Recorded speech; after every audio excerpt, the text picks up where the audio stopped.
In this video, we're going to talk about the 1974 film, The Man with a Golden Gun.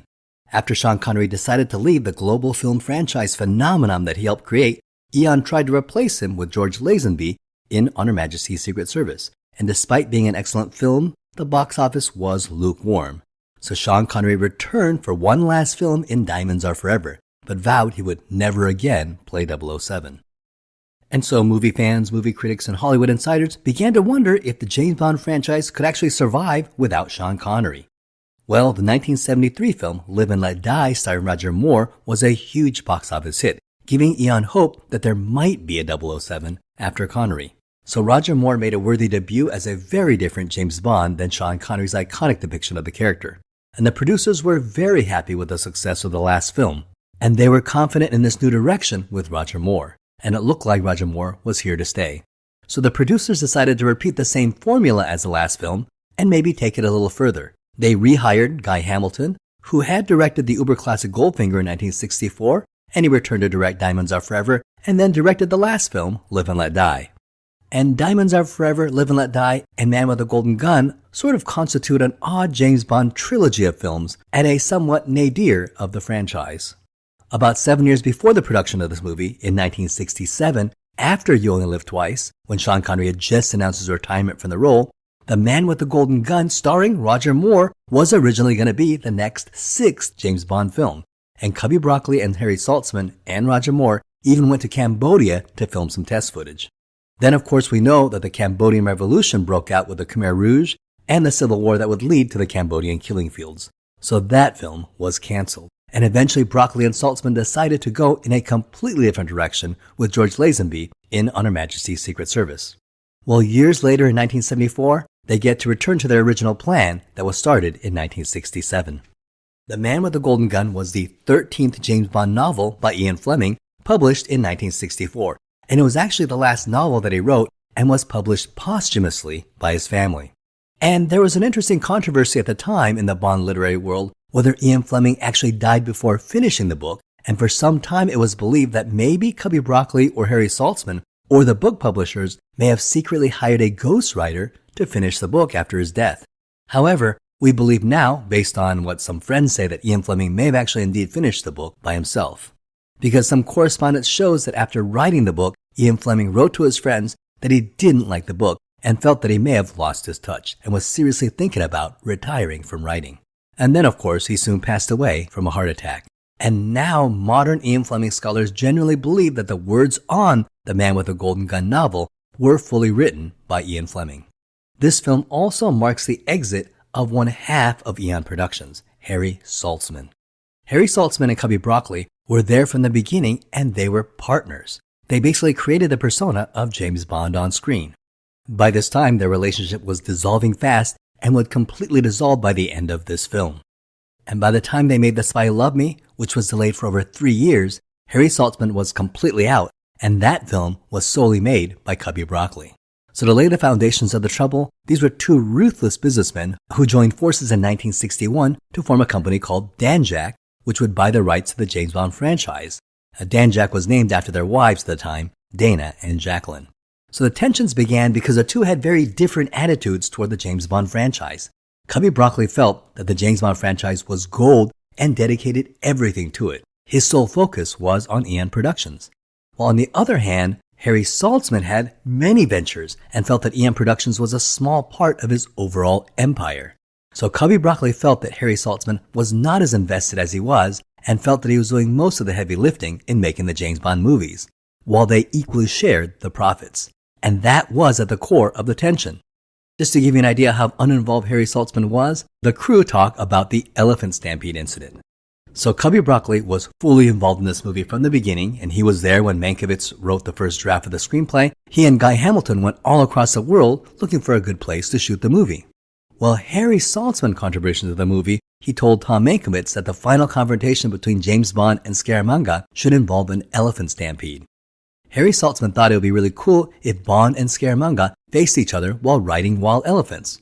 Well, that confused everybody since it wasn't in the script, and it would have been a major change to the budget to hire 200 elephants. Well, and then Harry Saltzman disappeared, presumably to deal with his other non-James Bond business ventures, so everyone on the crew forgot about Saltzman's elephant idea. Then one day the crew received a huge shipment of over 1,000 elephant shoes. Apparently, Harry Saltzman learned that to have elephants on a movie, they had to wear specialized elephant shoes. And so Harry Saltzman hired an elephant shoemaker and had 1,000 elephant shoes made. And of course, there was no elephant stampede, so there was no elephants, and so there was no use of these elephant shoes. But it gives you an idea how out of touch Harry Saltzman was in regard to the production of the James Bond movies. So Harry Saltzman had a lot of business ventures outside of the James Bond films, and in 1969, one of the business ventures he made was in Technicolor Motion Picture Corporation. And this ended up being one of those crazy business ventures involving ousting of people on the board and crazy business stuff like that. But to make a complicated story as simple as possible, Harry Saltzman got a $40 million loan from Union Bank of Switzerland, and he got control of Technicolor Motion Pictures. And he bought it for $30 a share. But after a few years, Technicolor Motion Pictures was only worth $8 a share. And so Harry Saltzman could not pay the Swiss bank back and even missed a few interest payments. So to pay back the Swiss bank, he asked Cubby Broccoli to dissolve their company Danjaq so he could pay back the Swiss bank. And Cubby Broccoli originally agreed, but he later reneged. And Cubby Broccoli said that it was because he would have to pay too much in taxes, but it was likely because he wanted to purchase Harry Saltzman's shares directly and take sole ownership of Danjaq, and hence sole ownership of the entire James Bond franchise. So Harry Saltzman was so upset with Broccoli that he decided to stick it to Cubby Broccoli and sold his shares not to Cubby Broccoli, but to United Artists. So Cubby Broccoli owned half of the James Bond property, and United Artists owned the other half. And then in 1981, MGM purchased United Artists, making MGM owners of half the James Bond franchise. And it was Cubby Broccoli and MGM that made the Pierce Brosnan James Bond films as well as the Daniel Craig Bond films. And then in May 2021, just a few years ago, Amazon bought MGM, making them the owners of half the James Bond franchise, with the Broccoli family owning the other half. And that's why they're having problems now making the 26th James Bond movie. Because the Broccoli family, who owns half of Bond, wants to create a more serious James Bond film in line with the legacy of the previous movies, where they only produce one movie every few years. However, Amazon, who owns the other half, want the James Bond franchise to be more youthful and hip and appeal to a new demographic. And Amazon also thought of the James Bond franchise as content and wanted to create more content for Amazon Prime. And one of the ideas they kept pitching was a Miss Moneypenny streaming series as well as a Bond miniseries starring a possible African-American female James Bond. Now, on the other hand, the Broccoli family did not want to dilute the brand and just wanted to focus on making one really good James Bond movie. So for over a year, the Broccoli family and Amazon were at a stalemate. However, in February 2025, the stalemate resolved when Amazon offered the Broccoli family $1 billion for the creative rights to the 007 franchise. And contrary to some belief, the Broccoli family will still own 50% of the franchise forever. And so they'll get to keep 50% of any profits from the James Bond movie. They only gave up creative control. So that means from here on out, whatever James Bond property we see on the big screen or on streaming will be produced 100% by Amazon. And after seeing The Lord of the Rings Rings of Power, I really don't know what to think about that. The 1973's Live and Let Die was heavily borrowing from the success of the black exploitation films like Shaft and Superfly. Later, Moonraker will take inspiration from the success of Star Wars. And it's clear here that the 1974 Man with the Golden Gun is trying to borrow from the success of the Hong Kong martial arts films that were popular at the time. Only 2 years earlier, Bruce Lee had released The Fist of Fury in the US, and just a year earlier, Enter the Dragon was released, and those films were both an international phenomenon, sparking the martial arts craze of the 1970s, a craze that we can argue has never really died to this day. Unfortunately, it's apparent here that Guy Hamilton was not much of a martial artist. And it appears that no one on set really knew any real martial arts because the martial arts in this movie is pretty terrible. Because aside from a few scenes, there's that exciting sword fight scene and maybe a few martial arts scenes, it's very embarrassing from a martial arts choreography point of view. And then we get this laughable scene where two teenage girls takes down an entire organization of trained assassins. And the scene is just ridiculous and really takes the film franchise to a new low. Well, after screenwriter Tom Mankiewicz finished the first draft of the screenplay, he knew that he didn't have a very good script, and he turned it in and apologized to Cubby Broccoli and Guy Hamilton and admitted that he was fresh out of ideas for the movie. Therefore, Cubby Broccoli brought back Richard Maibaum, who had written 6 previous James Bond movies, and he took another pass at the script. And it was Richard Maibaum who added the B story about the Solex Agitator. And that's another thing that this film borrows is from the energy crisis, which was in the headlines from 1973 to 1974. The 1973 oil crisis caused oil shortages all across the world where people were standing in lines at gas stations. This was a time in our history when OPEC, aka the Organization of Petroleum Exporting Countries, and at that time was Iran, Iraq, Kuwait, Libya, Qatar, Saudi Arabia, United Arab Emirates, Venezuela, Indonesia, Nigeria, and Ecuador, these nations decided to start an oil embargo against the United States for the American involvement in the 1973 Yom Kippur War. And the embargo was very effective, and it demonstrated Saudi Arabia's diplomatic and economic power. Crude oil prices, which had originally been $3 a barrel, for years suddenly jumped up to $10 a barrel, and at times went as high as $12 a barrel. And Americans began to see the effects of that in their gas prices. Because ever since the 1940s, gas in the US cost about 30 cents a gallon. And it remained that way to the 50s and the 1960s and even to the 1970s until 1973 when gas prices slowly began to climb up so that by 1979, gas was $1 a gallon. And that's where it stayed from 1979 to the 2000s. Eon went location scouting for the film, and the first location they considered was Jamaica. And this would have been a significant cost-cutting location. However, since much of the last film, Live and Let Die, was filmed in Jamaica, Eon opted for an international, exotic locale. And originally, they considered Iran. However, they couldn't find any good locations, and so that idea was nixed. The next location they considered was Beirut, since much of the novel takes place in Beirut. However, again, they could not find any suitable locations to film, and therefore only a small portion of the beginning of the movie takes place in Beirut. Guy Hamilton was a huge fan of Vietnam, but considering the Vietnam War, filming there was out of the question. However, next to Vietnam was Thailand, and this country was perfect.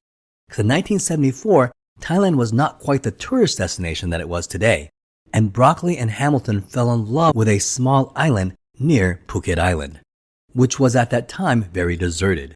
And so it was decided. The 2 locations for the film would be Thailand and Hong Kong. And this is the second Roger Moore James Bond movie, and he is quite good here as Bond. He continues to play Bond as this paradox of this classy, sophisticated gentleman, while on the other side, this slightly devilish, sadistic assassin. And Moore plays him with just enough of a twinkle and a smile to make him likable and sympathetic, even when he's killing people or committing despicable acts. Because there's something just classy and likable about the way Moore plays 007. For the role of the main antagonist, Francisco Scaramanga, Tom Mankiewicz was inspired by the final action sequence in Shane, where Shane battles the villain Jack Wilson, played by Jack Palance. Therefore, the producers wanted to hire Jack Palance for the role of Scaramanga. However, Jack Palance was not interested and turned it down. The producers then considered Christopher Lee, who was best known for his recurring role as Count Dracula. And when he received the script for The Man with the Golden Gun, he was very excited and accepted right away. And Christopher Lee is brilliant as Francisco Scaramanga. He is Bond's opposite number in this movie, and when you meet him, you fear for our 007. His performance adds gravitas that is missing for the rest of the film. And Christopher Lee is actually Ian Fleming's cousin, and Fleming wanted him to play James Bond when the first Bond movie was being made. Christopher Lee and Ian Fleming loved to golf together, and Lee remembers Ian Fleming asking him to audition for the role of Bond. Interestingly enough, in this movie, Scaramanga has a third nipple, which in reality is an actual biological occurrence that's known as polythelia or polymastia. And if you're Chandler Bing from Friends, it's known as a nubbin. Sir Christopher Lee was born on May 27, 1922 in London, and his parents were separated when he was 4 and divorced shortly. His mother then married Harcourt George St. Croix Rose, who was the uncle of Ian Fleming, and thus he and Ian Fleming became cousins. During World War II, Christopher Lee volunteered for the Royal Air Force and then joined Royal Air Force Intelligence. And after the end of World War II in 1946, his cousin Niccolo Carandini, who was the Italian ambassador to Britain, suggested that Christopher Lee become an actor. Initially, he struggled finding roles, and in 1948, he got his first role in a Terence Young movie called Corridor of Mirrors. And after 6 years of struggling as an actor, his first big break came in 1952 when Douglas Fairbanks Jr. began making films and cast Christopher Lee as one of his regular character actors in 16 of his movies, and this gave him regular acting work. Then in 1957, he was cast as Frankenstein for Hammer Productions, and this would be a very fruitful relationship. He then starred as Count Dracula in the 1958 film Dracula, which was a huge hit and was considered one of the best British films. And Christopher Lee became an instant superstar, and he would go on to play Dracula 10 times, 7 more times in Hammer films and 3 more times for films and other productions. And during this time, he also starred in The Hounds of Baskervilles and then played Sherlock Holmes in the 1962 Sherlock Holmes and the Deadly Necklace. And then in 1974, he starred as Scaramanga in this movie. And this role helped him break into Hollywood films, where he consistently continued to act into his 90s and passed away in 2015 at the age of 93. And today he is probably best known for his role as Saruman in the Lord of the Rings trilogy, as well as Count Dooku in the Star Wars prequels. Hervé Villechaize is interesting as the henchman Nack, and director Guy Hamilton wanted him to be a miniature version of Oddjob with his bowler hat and his suit. And as an intentional homage to that character, who was a henchman in Goldfinger, which was directed by Guy Hamilton. And Nack's role here is also similar to the Pink Panther character Kato, a loyal companion who is constantly trying to kill Inspector Clouseau to help him keep his skills sharp. And likewise, Nack would hire mob assassins to try to kill Scaramanga and lure them into his funhouse to give Scaramanga some exercise. So Hervé Villechaize is an intriguing actor, and his charisma shines on screen, and we can see the groundwork for why he'll become one of television's most iconic characters, Tattoo on Fantasy Island. And apparently, Hervé Villechaize had an appetite for women and really enjoyed himself in Thailand. He spent every night hanging out at the Thailand strip clubs and at the brothels, and people say that he frequently came on set hungover with no sleep, having had all night of partying. But his cast members state that he was the sweetest gentleman and was absolutely charming and kind to all of his castmates, and they all fell in love with him. And he apparently had a very friendly crush on Maud Adams, and the two would give each other small gifts every day, and she absolutely adored him. One star who did not appreciate Hervé Villechaize was Roger Moore, who simply found him a deviant and a very creepy man, and admitted that he struggled to warm up to him. Hervé Villechaize was born on April 23, 1943, in Paris, France, and was born with dwarfism and stood at 3 foot 11 inches. His father was a surgeon and his mother was a wealthy European socialite. Villechaize was initially a painter and photographer, and at the age of 16, he studied art. And in 1961, he became the youngest artist to have his work displayed in the Museum of Paris. And at age 21, he moved to the United States and began to act in off-Broadway plays. And he got small roles in various movies, but was so poor that he was living out of his car in Los Angeles when his big break came by being cast in this film. And after this movie in 1977, he was cast as Tattoo, Mr. Rourke's assistant on Fantasy Island. Sadly, in 1993, at the age of 50, Hervé, who suffered from depression and alcoholism, as well as chronic pain, tragically took his life. The character of Nack was originally named Demi-Tasse, which is half cup in French. Maud Adams starred in this movie as Andrea Anders, who was Scaramanga's girlfriend, and she's the one who sends Bond the bullet, which eventually triggers this movie. And in reality, it turns out that she is betraying Scaramanga in hopes that James Bond will kill him, thus freeing her. Maud Adams was born on February 12, 1945, in Luleå, Sweden, and she wanted to become an interpreter, but at the age of 18, a photographer asked to take her picture and then submitted it to the Miss Sweden contest, and this launched her successful modeling career. At the age of 25, she was asked to appear in the 1970 film The Boys in the Band, which led to guest spots on Hawaii Five-0 and Kojak, and then she starred in this movie, which catapulted her to international fame. Maud Adams will go on to star in another James Bond film as the main femme fatale in the movie Octopussy. And interestingly, a lot of people don't know that Maud Adams had a brief 3-second uncredited cameo in A View to a Kill.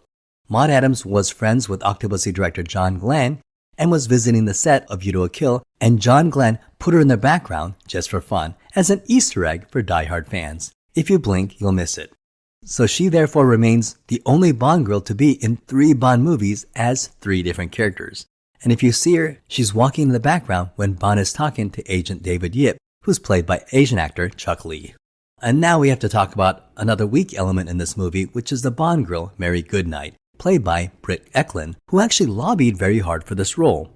Britt Ekland had been a fan of the James Bond franchise since she first saw Dr. No, and she was dazzled by the scene where Ursula Andress emerges out of the water, and she dreamed of one day being a Bond girl.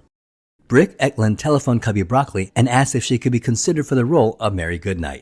Cubby Broccoli was interested in hiring Britt Ekland as Mary Goodnight and had just cast Maud Adams as Scaramanga's doomed lover, Andrea. However, when it was officially announced that Maud Adams was officially cast, Britt Ekland misunderstood and thought Maud Adams was cast as Mary Goodnight, and she was devastated and admitted that she cursed Maud Adams. She was then relieved to get the call that she was being strongly considered for Mary Goodnight. Britt Ekland was born on October 6, 1942 in Stockholm, Sweden, and as a teenager, she was spotted by a talent agent who sent her to London and set her up for auditions where she initially had small roles in various Swedish films. Now, prior to her role in this James Bond movie, Britt Ekland has a connection to another infamous James Bond film. Ekland was once married to Peter Sellers, who played James Bond, aka Evelyn Tremble, in the non-canon 1967 Casino Royale. And one of the reasons why that movie was such a train wreck was that Peter Sellers, who was originally the star of the film and was paid $1 million for the role, would disappear for days at a time, thus holding up production. And the main reason why he would disappear was that his wife, Britt Ekland, was divorcing him, and Peter Sellers was busy trying to prevent her from leaving him. In 1964, Peter Sellers was 38 years old when he met Britt Ekland, who was only 21 years old at the time, and they married 10 days after meeting. And they would soon divorce in 1968, shortly after the release of Casino Royale. Well, she married Peter Sellers, who was extremely jealous and paranoid that she would cheat on him, and he would quiz her nightly on what scenes she had, and Sellers would even call her co-stars and ask them to keep their eyes on her. And then he began to sabotage her acting roles.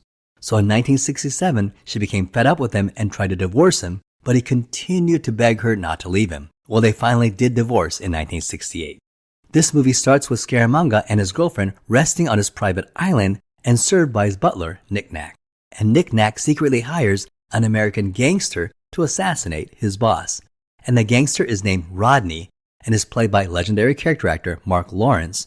And this is likely the same gangster from Diamonds Are Forever, the one who threw Plenty O'Toole out of the window. And while that character is not named, he was also played by Mark Lawrence and played exactly like the same character here. And they even have the same hat. Nack pays Rodney to try to kill Scaramanga, but he's too good and Rodney bites the dust. And this appears to be something Scaramanga does every day in order to keep his stills fresh. And it is interesting that we have two Roger Moore James Bond films, and both of the introductions do not feature James Bond. We then jump to the musical number with a song by Scottish singer Lulu, and the song is catchy, but it's a little too on the nose. And today it is considered one of the worst James Bond theme songs. We then get Roger Moore who checks into M's office, and here we get a Roger Moore James Bond trope where M asks Bond what he knows about some random topic, in this case what he knows about the man with the golden gun, and Bond just happens to know everything about that topic. What do you know about a man called Scaramanga, 007? Scaramanga, the man with the golden gun. Born in a circus, father the ringmaster, possibly Cuban, mother English, a snake charmer. And we learn that Scaramanga has sent a golden bullet with 007 written on it, indicating that Bond is his next target. So M pulls James Bond off his assignment and has him find Scaramanga before Scaramanga can find him. When they were creating the promo shot for this movie, the filmmakers loved the fact that Christopher Lee was substantially taller than Roger Moore, which gave James Bond the feeling of being the underdog in the rivalry. Another brilliant element in this movie is the actual golden gun, which supposedly fires a 23-karat golden bullet, and is probably the most memorable iconic prop in the film. And this is pure James Bond fantasy, and I love it. Scaramanga assembles this gun from a golden fountain pen, a cigarette lighter, and a cigarette case, and uses a cufflink as a trigger. Also, Scaramanga holds the actual golden bullet he's going to use to kill his target in his belt buckle. And apparently Christopher Lee struggled while assembling the golden gun and found its construction quite challenging. Apparently there were 3 models of this gun made, and each of them was valued at about $100,000.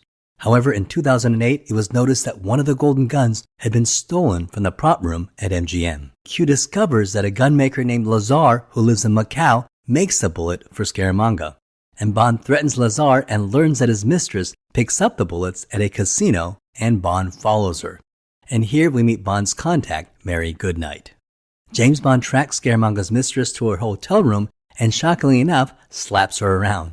And this is where we get the difference between Roger Moore's Bond and Sean Connery's Bond. Because when we see Sean Connery do this, we didn't bat an eye. He just had that demeanor of someone who would do that. But when Roger Moore does it, it just seems out of place. And this is because the writers of James Bond, Richard Maibaum and Tom Mankiewicz, were still writing James Bond for Sean Connery, and it's in these moments that it really shows. It wouldn't be until The Spy Who Loved Me that the writers really got a sense of Roger Moore and would write the entire James Bond screenplay to match Roger Moore's sensibilities. Bond forces Andrea to tell him where Scaramanga is, and she reveals that he's at the Bottoms Up Club.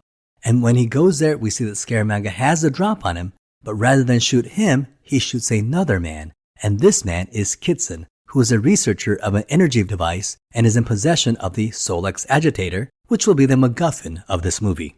Scaramanga kills Kitson, and Nack takes the Solex Agitator.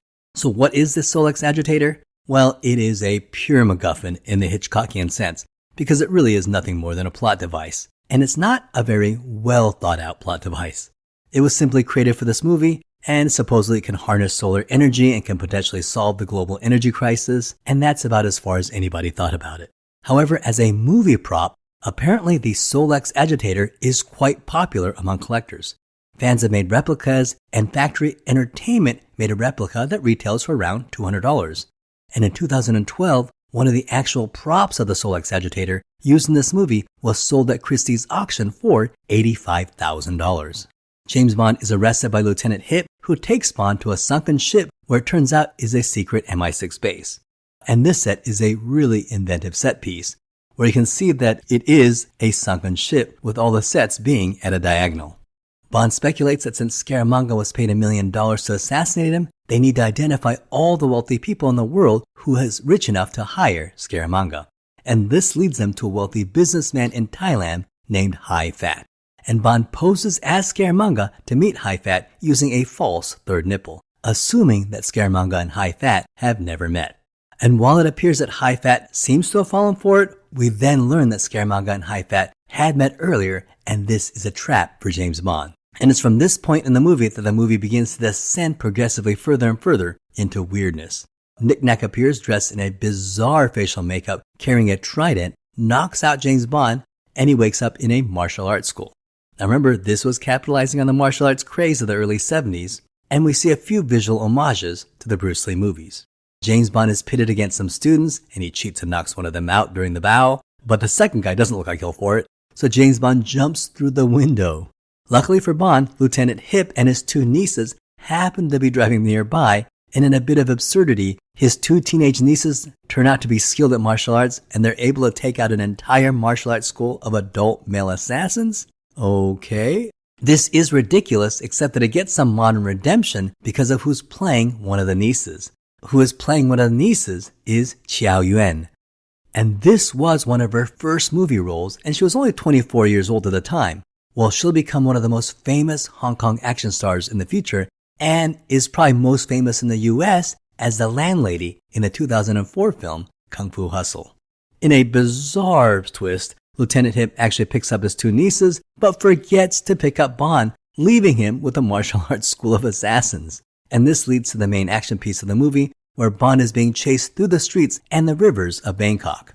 He steals a boat, and in another bizarre moment, a little Thai kid swims on this boat and tries to sell him a souvenir, and Bond pushes him in the water. And it's a cruel scene, and it does stand out, but it is also hilarious. However, years later in 1991, almost 20 years after this movie, Roger Moore was appointed as the UNICEF Goodwill Ambassador, specifically bringing attention to the child crisis issues around the world and enlisting support and donations to help children. So every time he sees this scene, it always made him cringe. Roger Moore said publicly that he feels horror about pushing the young Thai kid off the boat. So it's okay, Roger. We forgive you. Sheriff J.W. Pepper enters the scene, and it's so weird to have him here in this movie. And here he is dialed up to 11.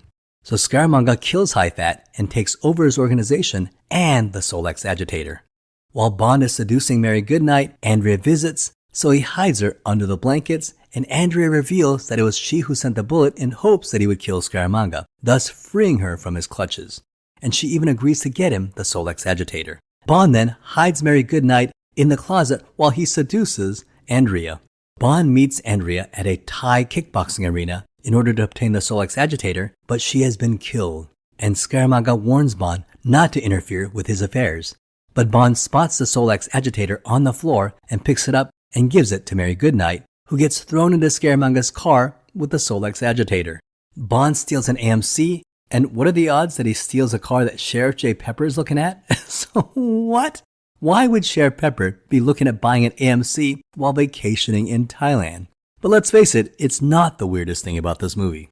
So Bond, with Sheriff Pepper in the passenger seat, are in hot pursuit of Scaramanga and Nack, who have just kidnapped Mary Goodnight. And one of the highlights of this film is a stunning practical stunt, which in reality was one of the most dangerous stunts performed on screen at the time. James Bond drives an AMC Hornet over a bridge and does a 360-degree longitudinal aerial twist in mid-air and lands on the other side of the river. And this was not a special effect. They actually did the stunt. And what got him the idea is that producer Cubby Broccoli saw this stunt being done by a famous driver named Jay Milligan, who used to perform a smaller and shorter version of the stunt called the Astro Spiral Drop. And he did it live in this car show called the American Motor Corporation American Thrill Show. And the stunt driver, Jay Milligan himself, would drive an AMG Hornet in this stunt. Cubby Broccoli contacted him, and therefore Jay Milligan advised the crew on how to do this. And in fact, Cubby Broccoli actually paid for the rights to the stunt to prevent it from being used in any other movie, and to verify that it had not been used in any other movie previously. They were very serious about this stunt. And the stunt used in this movie was much larger and longer than the stunt done for the car show. And it was done from one bank to another crossing the river, and it would set the world's record for such a jump. So the American Motor Corporation, who makes the AMC Hornet, donated 15 AMC vehicles, as well as paid a lot of product placement money in exchange for the cars and the 1974 AMC Hornet that was actually used in the stunt. A British stuntman named Bumps Willard actually performed the stunt, and they were very concerned for his safety, that multiple ambulances, cranes, water divers were all on standby just outside the frame just in case something bad happened. And this is cool, the stunt was pre-planned using computer simulations by researchers at Cornell University who had actually previously been working on rollover collision study for the National Highway Traffic Safety Administration. So they already had the data in the manual, and they created a computer model to assess the possibility and safety of this corkscrew barrel roll jump. And everyone held their breath while this jump was being done. So the Astro Spiral jump went off without a hitch, and stuntman Bumps Willard was given this huge unknown sum of money for successfully filming it. And this apparently goes down in history as the first big stunt that was planned on a computer. Now this stunt possibly could have been mesmerizing on screen, but unfortunately, I myself as well as many fans feel that this stunt is completely ruined by this comedic slide whistle that was added in later.